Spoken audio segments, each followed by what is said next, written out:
But looking back, I'm certain now that I lost millions and millions of dollars because I was too afraid to grow. The rich exchange their time for money. So the true wealthy people, they own their time.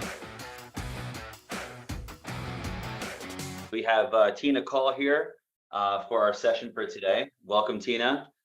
Tina is, we work together within the organization EXP, but basically she's been a mentor of mine and to Emily and to everyone that has been on the call. She's been a regular guest speaker for us, and her team is always blowing it out of the water. When the market's like dipping, she's always doing better. It seems like we're talking hundreds of millions in volumes in a year. And today, she's going to unload on us some information about leverage, how to get it, how to implement it. I think if there's anyone that obviously can speak to leverage, I think there's no better person than Tina. So Tina, welcome. Thank you, friend. I appreciate it. One thing, Dean, for housekeeping, I am going to share my screen. So yep, I just you should be able to do it. Okay, cool.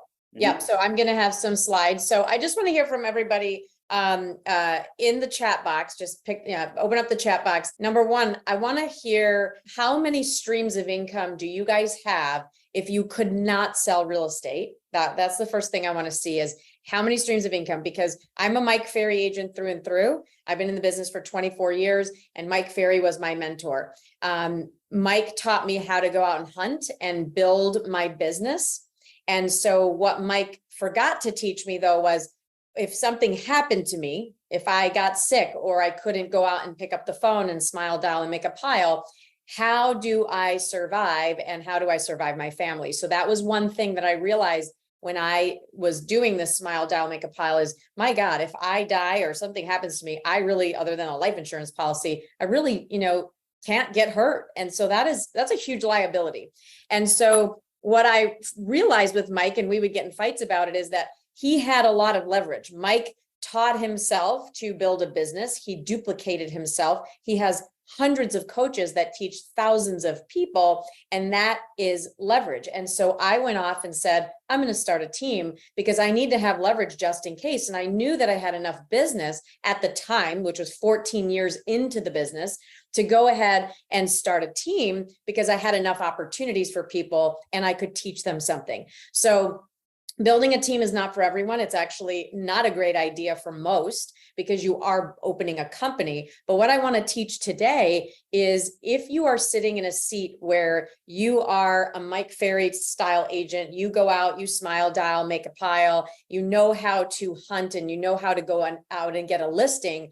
The question we should be asking ourselves is, what's next? So what is next on the path for us? What is next on the road to, making a living that's not just what we do every day, which is, again, picking up the phone and making calls. So we're going to go through leadership and leverage. Let me make sure that you guys can see this. Can you guys see this, Dean? Yeah, I can. So basically, again, we'll start with, come on, there we go.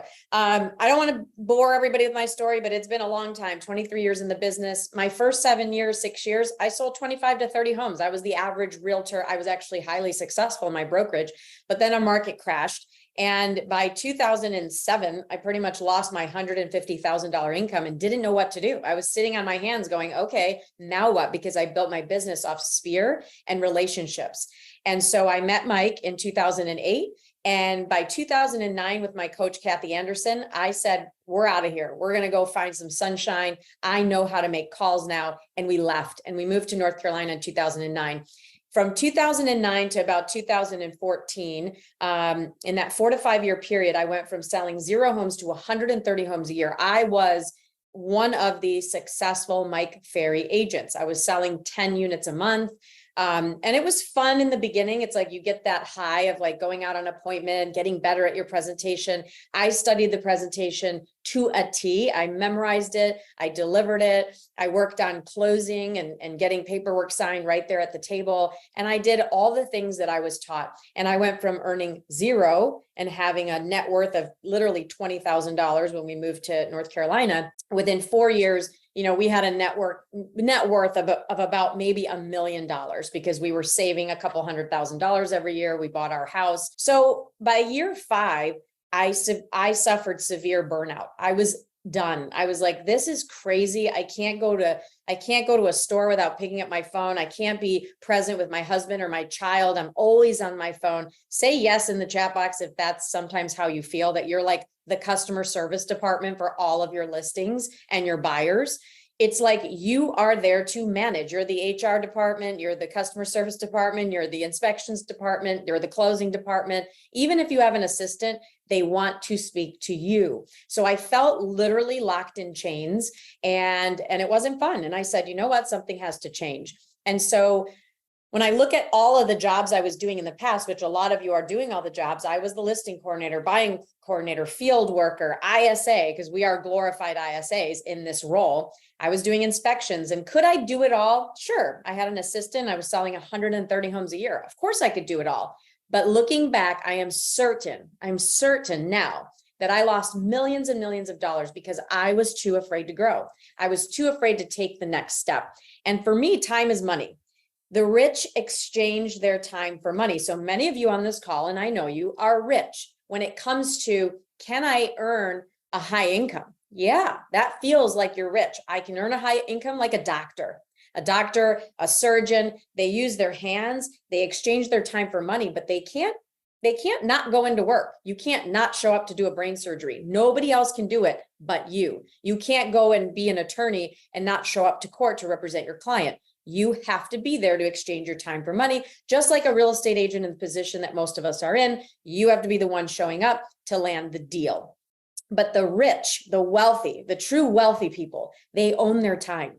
They don't have to be anywhere, and money is just cha-chinging in their bank accounts in multiple different ways. And that is what I was looking for. And so my new mantra for me right now is, if it's to be, it's up to we.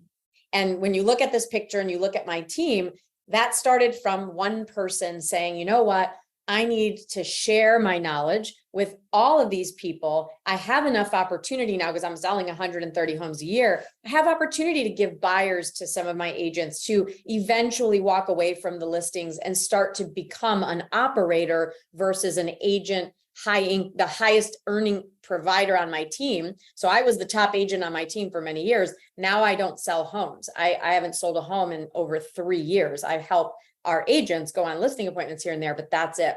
So most of us get into real estate because we want to become entrepreneurs, right? We don't want to, punch a clock. We looked at the average job off Indeed in our market in Raleigh, and the average person in our market makes $65,000 to $75,000 a year. Now that's okay for some people, but not us. We're entrepreneurs. We are a person who organizes or operates a business or businesses, taking on greater than normal financial risks in order to do so. So who we are is the risk takers. We're saying, no, I bet on myself. I know I can do more, and I'm not going to be a slave to the job and punch in and punch out. And so when I was in this journey, I realized there's 3 leverage pillars in the journey, and that we're all good at. Number 1 is systems. All of you have a system for listing a house or working with a buyer. You have a system for, bringing your buyer to closing. You have a system for inspections. You have systems, so you're good at that. All of us use tech. We're using tech right now. We're on Zoom, right? We're all of us don't have to drive to New Jersey and have me fly there so we can all chat with each other. We're doing it on Zoom. We leverage tech. So we know how to leverage systems and tech. But the third one that I find that most of our coaching clients and people I talk to, especially at EXP, these people that I get to talk to every day, they don't know how to leverage people. They don't understand how to lead and execute and manage people. And therefore, there's a huge miss to the third leverage pillar that actually gets you into more wealth, which is financial and time freedom. And so to me, because 80% of agents don't know how to leverage the most important one, they're missing the secret sauce. So what's the secret sauce? It's getting the right people on the bus at the right time, because you all here cannot do it all. You just can't. You can try, but you're going to be leaving a lot of money on the table. So when I read books and I think about, the advice that was given to me years ago, everybody always says the first major salaried hire is your assistant. Now, I don't think it's totally wrong. I know it says most people think it's an assistant. Wrong. It's fine, but a real partner, somebody who's going to bring you a return in the business, to me, is the ISA. So I want you guys to think about it. Dean, can you unmute yourself? I want to Yeah, talk I'm to good. the team. Mhm, Okay, so I got a question. How many hours in the morning are you prospecting? Three and a half. 3.5 hours. Once you're done with prospecting, you go off and go to appointments, correct? Mhm. Does your growth from prospecting and making appointments stop? Yes, if I'm not on the phones, yes. If you're not on the phone, you are no longer growing the business. So you have literally locked up the Dairy Queen and you walked away because you're not selling any more ice cream cones. You're out servicing, right? Correct. Yep. So that was my problem. I was in the seat for 3 hours, 2 hours, 2.5 hours. But the minute I left that post, the ISA role, which is what we all are right now, I didn't have a growth partner. So let's be honest, we don't really have time. Like Dean doesn't have time to sit 5 days a week for 6 hours a day. Do you, Dean, prospecting on the phone? No. You would if you had to, right? If you had to do it, you would do it. But you really don't have the time to do it every day efficiently. Number one, you'd probably have more appointments than you knew what to do with. And number two, it's a high burnout. Like that is a really hard post. So when I think about all of you on this phone today, I'm thinking, my God, an ISA costs about $2,000 to $2,500 a month. You give them 5% override on every appointment that they make for you and close. And now you're paying this person to be a growth partner. So when Dean is away from his post and he teaches that ISA how to grow his business while he's out servicing, now the business is not stopping, right? It's growing. And so what that does is eventually Dean's going to have too many appointments to service, but he's going to go, wait a minute. I got 10 appointments this week alone, or 15 appointments. I can't do them. That's when Dean or somebody in Dean's position would say, okay, aha, it's time to bring on a partner. It's time to bring on agents because I have too many appointments in my work, in my brokerage, my team. I have too many appointments. So now I can finally start building a business that doesn't involve you as the main earner because you're not there to be the only one that's creating the appointments, creating the business. So that's where true leverage starts. So when I talk to a lot of agents that start teams, the reason that they fail is because they're part-time leaders. Because somebody in Dean's position, let's say, and I'm keep picking on him because I can, because he's a friend. If he's the number one earner on his team, which he probably is, and he's also a team leader, and he's also the ISA, and he's also the one that has to go out into the field and negotiate contracts and work with these people, how can he really pour the 60 hours a week that I can into building my businesses? He can't. And so how can I be present for all my partners 100% of the time? He can't. So if you're part-time leadership and you don't have somebody else running your team, which I hired Mackenzie now to help run my team. And then prior to, I hired Pam, who, when I was selling 100 homes a year and I started my team, I hired Pam. And I said, Pam, I got to keep the money in the bank. I got to keep selling homes, but I need you to help me run this team and teach agents and help agents and help this business grow. So I invested in my business and not just said, I'll do it all as a part-time leader. So that's why I think a lot of leaders eventually fail in building teams because they do it part-time, and we all know part-time agents rarely make it. So why would a part-time leader? So hopefully that resonates with you guys. Tina, can I interject with a quick question though? Yeah, I think please. a lot of us might be thinking also to ourselves. I know I did for a while until I hired an ISA as well. Yeah. But which is that, a lot of us that I've heard on Phone Warriors and being in this group, right, is that they are working on their skills in order to create leverage. Would you consider working on your skills at a high level the way that you did as a form of leverage, or would you just go right to hiring someone without even having mastered the sales skills? No, I think you're absolutely right. You cannot teach someone to do what we do at a high level if you haven't done it yourself. And no one's going to take you seriously. I'm sorry, but if I'm a brand new agent and all of a sudden I want to start a team and I haven't even had any success in real estate, like who's going to follow me? So, you have to have proven that you can walk the path and that you can teach someone. Now, if it were me and I was learning, because, I was in the trenches with my little headset on, listening to my appointments, listening to my role plays, trying to get better, trying to memorize them first. Once I learned all of that, that's when it's time to say, hey, Judy, I'm hiring you. Sit right next to me. You're going to do your job entails you studying scripts and listening to me on the phones and adopting my tonality and adopting all the things I'm doing. So Judy, when I leave this post in 2 hours, you're going to keep prospecting for 4 hours. And by the time I come back, you'll probably have 2 more appointments. And if you think about the average commission check, which mine was $7,000 at the time, if I'm making $7,000, 6,500, 7,000, and that person gets me 1 appointment and I land that appointment and get it, that person just paid for their salary for 2 to 3 months. So it's worth it. If they can get you 1 appointment that you land a month, which they're going to get you more, but if they can get you 1, that pays for it. So I think that's a good call out. So looking at us now, again, today, we went from in 2019, when we left Keller Williams, we joined EXP, we were 7 agents and I was the top producing agent on our team. Emily was actually with us when we moved over. So it was myself, Emily, and 5 other agents. And we were really high producing for the 6 of us, 7 of us. But today, we're 62 agents strong. We have systems. We have like Call Group University. We're going to close 1,000 homes this year. Emily is going to probably make $600,000-$700,000, even being a partner on my team. And she's fully leveraged. Emily doesn't have all the headaches and nuances that I did. And she'll probably make exactly what I made as a solo agent, but running my own show. And I think that's true leverage. Not only though, did I build that leverage in my life in the call group, but we created another piece of leverage. And so what I'm going to share with you guys on the next slides, I wasn't going to show it, but I thought, let me just show it because I think for this group, it's a big thinking group. I know with you guys being part of Mike Ferry and all the world that we're around, we talk about money. Money's not taboo. It's to help you guys grow and say, gosh, this could happen for me. So for me, I want to go over the few leverage pieces that we have.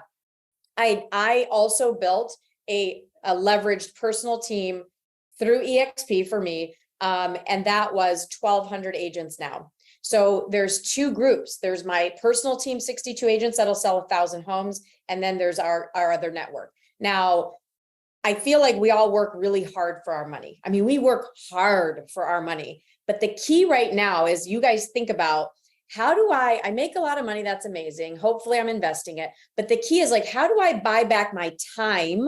So then I can put the proper leadership in place, the proper levers in place, so I can start building other people's careers. I can start, diversifying my career. So I never have to be stuck with one income, because I've had friends that have gotten sick in real estate and couldn't work. They ended up in the hospital, had some autoimmune disease. Well, insurance is not going to just pay you to live your life unless you die and get an insurance policy. So those people struggled. They didn't have that much. And so when you think about millionaires, most millionaires and multi-deca millionaires and billionaires have 7 or more vehicles of income at a minimum. They know their net worth and they have a plan to grow it. So I want you guys to start thinking about, how do you leverage this? How do you leverage your mind? How do you monetize it? How do you make more money? Is it coaching? Is it, building other types of teams? Where can you leverage? Because for me, I knew that I needed to buy real estate, and I did. But if I only had selling homes or my team and real estate, I have 11 real estate properties right now. I only make $4,000 clear after all expenses on all those real estate properties, all 11. So if I only had to live on those 11 today, I'm living a $4,000 life every month. And I don't know about you guys, but that's not a big life. I mean, that's just scraping by in today's world. And even though I have 11 properties that are worth probably, $3 million, let's say on paper, they don't cash flow that well because they've got mortgages. Now, those 11 properties though are my long-term plan when I'm 65 and my husband and I are like, screw it. We don't want Call Group anymore. It's a headache. We don't want to do this, downline thing. We don't want any of this. Those properties are going to be paid for. They might bring us $25,000 to $30,000 a month cash flow. And when we're 65, 70 years old, 25, 30 grand a month, I could live off that, but I'm going to be old and I'm probably going to be fatter and I'm probably, going to be slower. And so I'm not going to want to do the things I want to do in my 40s. I just turned 45. So right now is the time to enjoy and spend and build. And so I had to put this disclaimer on there for legal purposes, but I'm going to show you guys just a breakdown of the different streams of income. So I went from very small thinking to bigger thinking with Mike Ferry. Mike Ferry changed my life because he showed me that I could be in control of my day-to-day income and I didn't have to have a ceiling on it. And then I went one step further. So I always say there were 3 shifts in my life, mega shifts. Number 1, when I met my husband at 16, my future partner, changed my life. Number 2, when I became a mom, Michael changed my life. And number 3 was when I met Mike Ferry. Those were my 3 massive shifts. My 4th one was when I joined this company because it allowed me multiple streams of income a couple different ways. So I went from 1 stream to now 10 streams in 3.5 years. And I want to show you guys kind of how that looks to encourage you to know that 5 years ago, we had $1 million net worth, and it's way more than that now. So our team right now, cash flows, when it was just me selling 130 homes a year, making $1 million a year, but then I had $300,000 of expenses, I net about $700,000 a year. Well, today with 60 agents, last year, we had a net of 1.9 million. That's a lot better than 700,000. So the team, because we are a numbers-based team now, cash flows. So I make less, I make $2,000, $2,200 per transaction versus 7, but I have more people and they're selling homes and I'm changing their lives. So therefore we make more. So the team does bring great cash flow if you build it correctly. Stocks and 401k. If you guys are not participating in that, again, I'm not a stockbroker, but 15 years ago, I went to my little stockbroker that I met through Dave Ramsey, and we just started socking away, $19,500 each year for the last 12 years, my husband and I. And that has turned into over $800,000. We're growing at 7 to 8%. You set it and forget it. So if you guys aren't participating in your IRAs and your SEP accounts, you got to sock that money away now when you don't need as much of it, and you're going to forget about it and it's going to grow. Stocks gifted from my firm. So I work at a firm where if I sell a certain amount of homes, 27 homes a year, my 16,000 comes back. That's turned into 4 years, another $700,000 for just doing my job. That's an extra income stream. And I cashed that out and bought 2 rental properties. Invest in what you sell. So we've purchased, like we said, now we're on our 12th rental in the last 5 years. That's $4 million in rental assets. That's a long-term hold plan. So right now it's about $4,000 a month with passive income. And that's with $800,000 of down payments to buy all those assets. So I spent $800K to get $4,000 a month. Think about it. It sounds insane, but that's a long-term hold plan. And we just purchased our first home on Data Island. I put that on there because we were sharing these slides down there. Airbnb investments, that one of the best investments I ever made. If you guys have rental properties and you don't think about flipping a couple of these to Airbnb, that's a mistake. My payment's $1,300 on one little house, and we're averaging a cash flow of $3,700 a month. There is no way I'd be able to cash flow this thing for $3,700 a month on a long-term renter, but I can with Airbnb. So that was a great investment. Revenue share. This is only for people that want to be a coach, that love to share like I do. I love coaching. If you're like, my heart is like, exploding for coaching, then this model is for you. And so my company pays me about $58,000, $60,000 a month with a 6% growth to coach people at EXP. Again, not for everybody, results are different, but if you decide you want to do that, that is huge, huge return, because I couldn't afford to make $58,000 a month anywhere else on any investment. Syndications, group investments. I want you guys to start thinking about investing money in syndication deals where you don't have to be on the day-to-day, boots on the ground, fixing HVACs. You're going to go into a group investment funds. Maybe you raise $30 million, you put $100K in. And for us now, we invested $250. We'll receive $500,000 back by 2026, 15 to 20% returns on those 4 syndications that we're in. EXP referral network. Doesn't matter what company you're with, use your company to leverage referrals. I know, Joe, on this call, you're amazing at getting referrals. Maybe you could do a talk one day on getting referrals from agents. He's fantastic at it. So definitely leverage the referral network just by making new relationships. Affiliate agreements. This one was huge. So a lot of you are on Mojo Dialer, you're on Vulcan 7, you're on all of these tools that you use. I created a YouTube channel, and the YouTube channel makes me about $20,000 a month. And anytime I say the word Vulcan 7 or Mojo Dialer and I have a link, those companies pay me now. So I am like a billboard for those companies. So I want you guys to start thinking about multiple streams of income. How could you leverage your time and money and your likeness? And what I learned in the last 4 to 5 years of marketing is make sure people know who you are. Put yourself on social media, as uncomfortable as it is, because trust me, it is until you get used to it. When people know your name and they know what you're about, they will pay you in multiple different ways. Title company, we opened a title company because we have enough deals now. That's another $15,000 a month profit that we use to put back into our EXP team, actually, to have parties and things for them. So we figured out a way to make more money. So right now, those 11 streams, I'm just constantly thinking of how many more. So for me, what's next? I can do, if I wanted to, which I don't really, but I can do 10 coaching clients at $2,000 per month. That's another $20,000 a month in passive income, or another $240,000 a year. Or do a team building course. I write a course, I do it once, I sell it for $3,500 to $4,000 per person. That's where we start to think about multiple different ways to earn.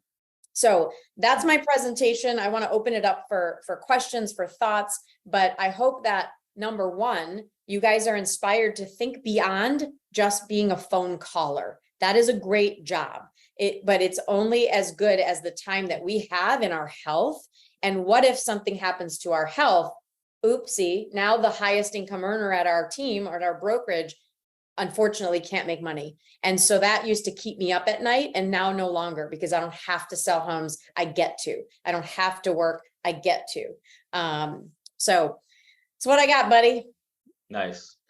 Well, guys, if you have any questions, feel free to ask them now. Jeff Anderson did say, so many agents here neglect investing in what they sell. I think that's so true. That's exactly what you talked about. So Adolfo had a question about, what are your thoughts on ISAs from another country?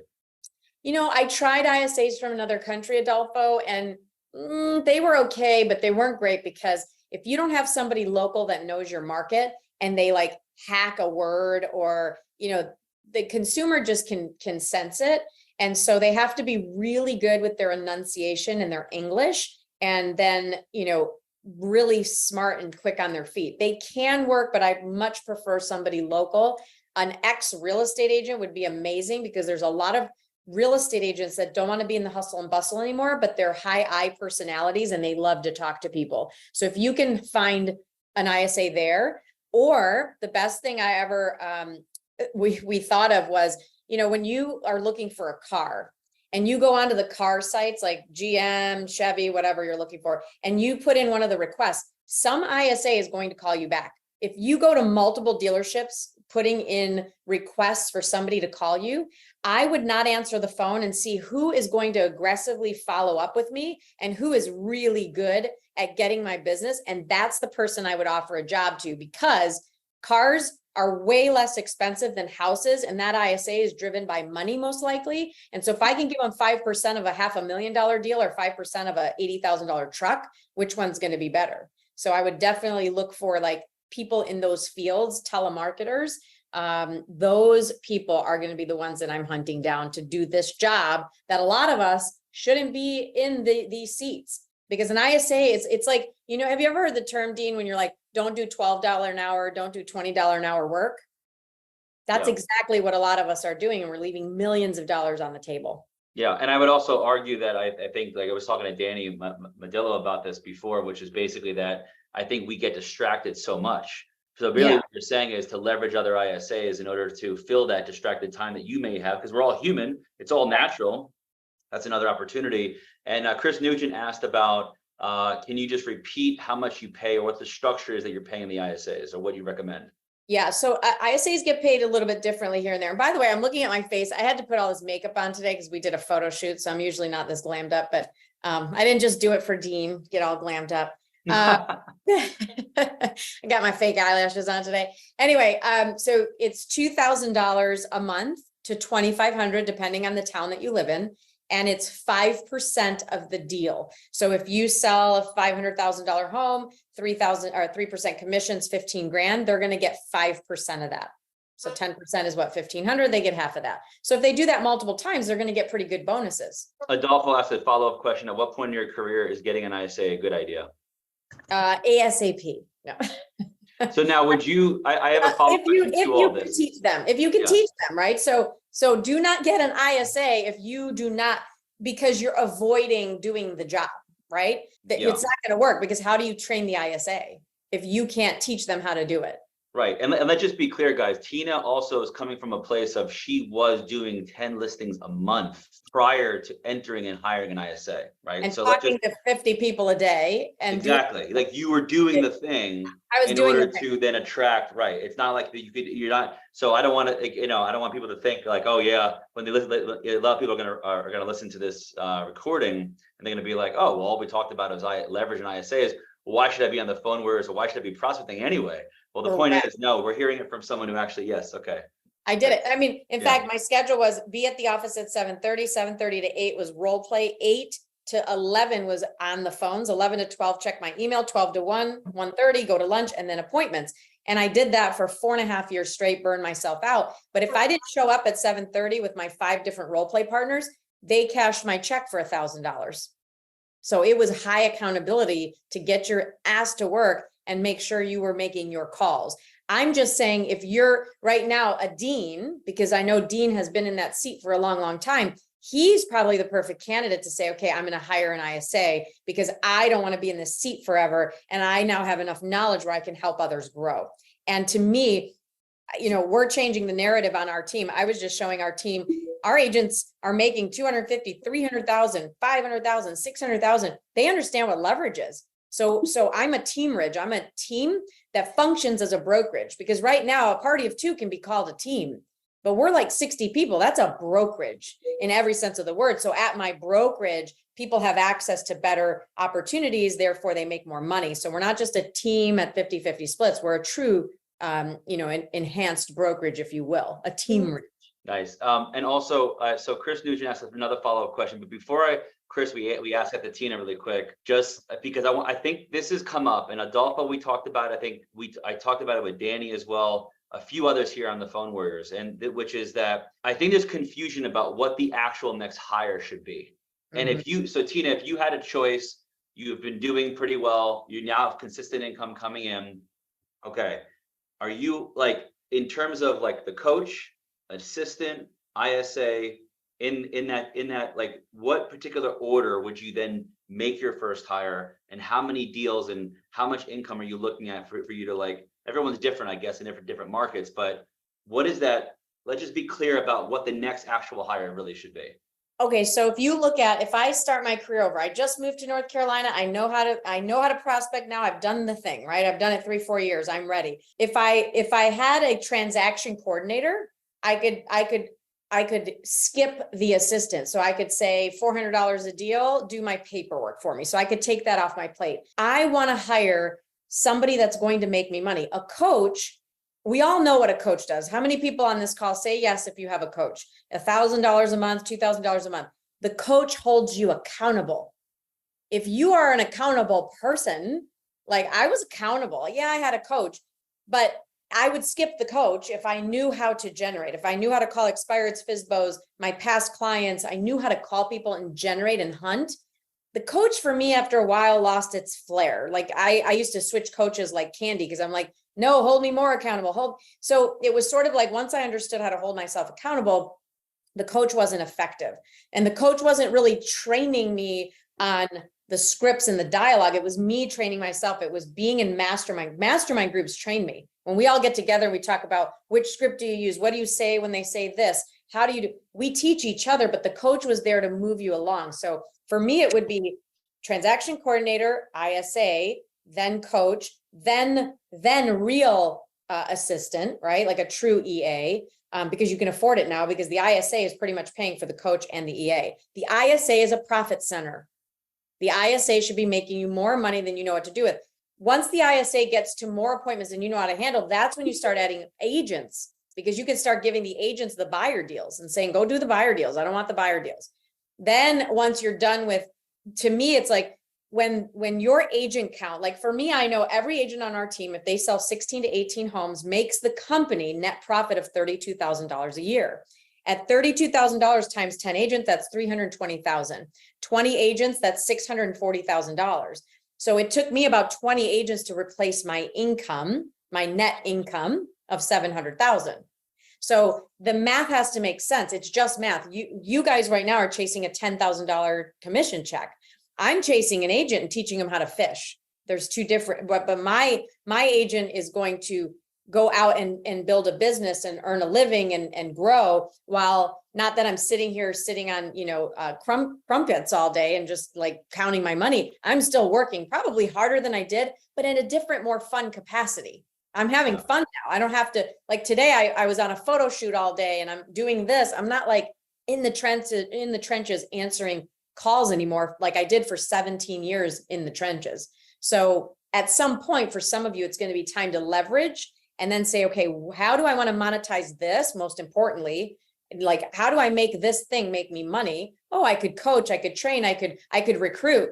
When you're an agent that's ready to build a team, you have to become a good recruiter, because without being a good recruiter, you're going to fail at building a team. People have to follow you. That means you have to recruit them. So I knew I had to become a good recruiter to build a team. Therefore, to me, the model that I'm in right now made sense, because I also have to recruit to that model. Now I have 2 teams. And then from there, I can leverage multiple streams of income based on, your likeness and how you grow in the community. Yeah. And if someone like, whether it be Emily or anyone else on your team that wanted to go out on their own, now they have an opportunity to do that without getting the same financial opportunity and benefit that you have anyway. So exactly. If Emily said to me, I'm going to go out and build a team tomorrow, I go do it. But she knows she knows the P&L. She knows exactly how to do it now. But I'm not afraid of her going and doing it. If that's what her heart desires and she wants to go build a team, go build it. She knows exactly how to do it. She's doing it a little bit smarter and building a team by partnering with agents and not having the overhead and the drama that comes with building a team, because she also sees the back end. But it depends. I have options now as a team leader. I'm not afraid of an agent leaving. I'm not afraid of an agent joining me and stealing my Mike Ferry scripts, because they're not my competition. They're my partners now. And so I'm in a different vehicle that allows my partners to be free and not like afraid of them leaving with my scripts. And so Jeff Peterson asked, how much time a day would you then typically use to train them? I'm assuming, Jeff, you're asking in the beginning phase of you hiring like maybe your first one. Your ISA. Right? So literally they're sitting right next to you. They are listening to you. Yeah. And you're role playing with them. So you're role playing with those ISAs because you want them to be great. And then I guess the last question for here today, Jason asked about any suggestions for smaller streams of income like stock dividends. That is way above my head, Jason. I'm not that smart. So I keep it simple, buddy. I don't even know. I mean, literally, I was like, my financial planner was like, do you want to be aggressive, medium, or I'm like aggressive. I was like 32 years old and I was like, whatever, aggressive. So they're in bigger funds. That's a question for you, Dean. Like, you know more about the stock market than I do. I mean, that's a whole nother freaking session right there. Whole nother session. Yeah. Yeah. I mean, my thing is just start. Like when you think about multiple streams of income, that grew. Like our son, we saved $500 a month for college for him since he was 3 years old. While he's going off to college, literally next week, we have $90,000 that just appeared. And you're like, wow, that's pretty cool. Looking back, I wish I would have bought a house, spend if I would have bought a house put $30,000 down and bought a $110,000 condo, that condo would be worth about $325,000 today. And I would have invested 30 grand. And in 18 years, think about, my child would have had a $300,000 gain versus 80, 90 grand to pay for his college. So if anyone just had a baby, go buy a house and hold it for 18 years and then sell it so your kid can go to college. That's exactly. It's so funny you say that, Tina, because Jason, what I did for all 3 daughters is each of them will have a syndication and a house.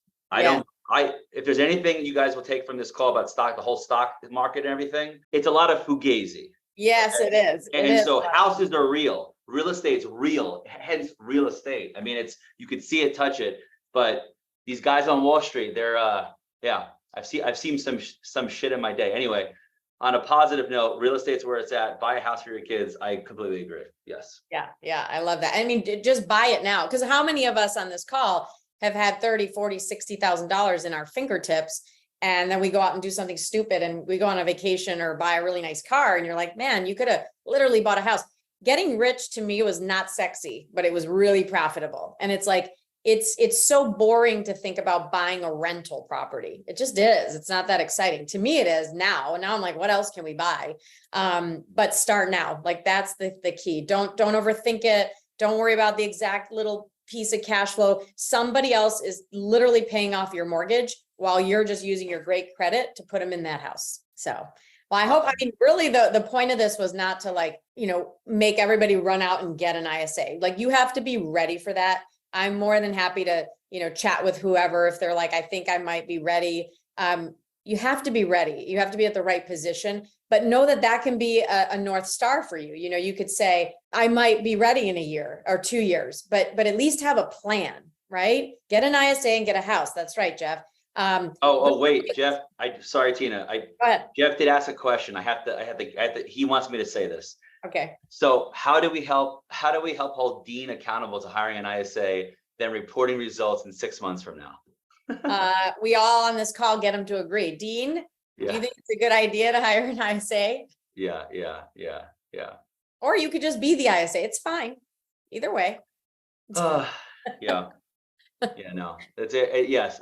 Mike Ferry would be so mad at me saying that. But think about it. Mike Ferry's training is the foundation. It is what we all need to master. Now that once you've mastered the foundation of the Mike Ferry training, which again is literally everything I have here is Mike. I mean, I've never gone away from training. It's what you teach. You earned it.